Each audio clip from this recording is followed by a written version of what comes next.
Hierdie week in diepe waters, Arno word teen die mure gedryf, Gys wys nie belangstelling in sy familie nie en Sanet is bekommerd.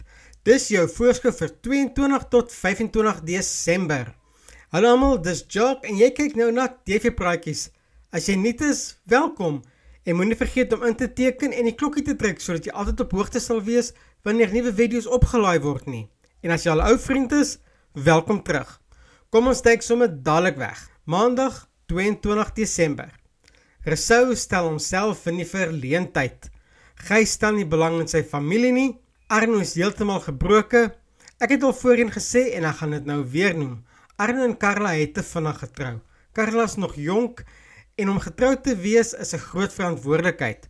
Arno was reg toe hy vir haar gesê het dat alles net altyd oor haar gaan en dat sy nie belangstelling in sy werk toon nie. Arno is nie meer dieselfde mens wie hy was voorheen nie. Dalk is hulle nou net te verskillend. Dinsdag 23 Desember.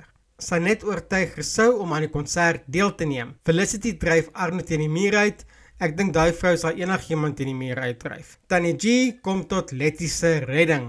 Woensdag 24 Desember. Dis Juwan se groot dag. Sanet is bekommerd oor Felicity en Pam is teleeggestel dat Gys nie by hulle is nie. Donderdag 25 Desember. Annelie erken teenoor Juwan en Nena dat sy haar stem verloor het. Wat se gevolge gaan dit vir die konsert hê? Pam stuur vir Gys 'n video-opname van die konsert. Net 'n laaste woord van my kant af en ek sal graag julle mening wil hoor. Ek mag dalk in die minderheid wees hier, maar ek voel dat seisoen 4 nogal die swakste is teen die vorige ander 3 seisoene.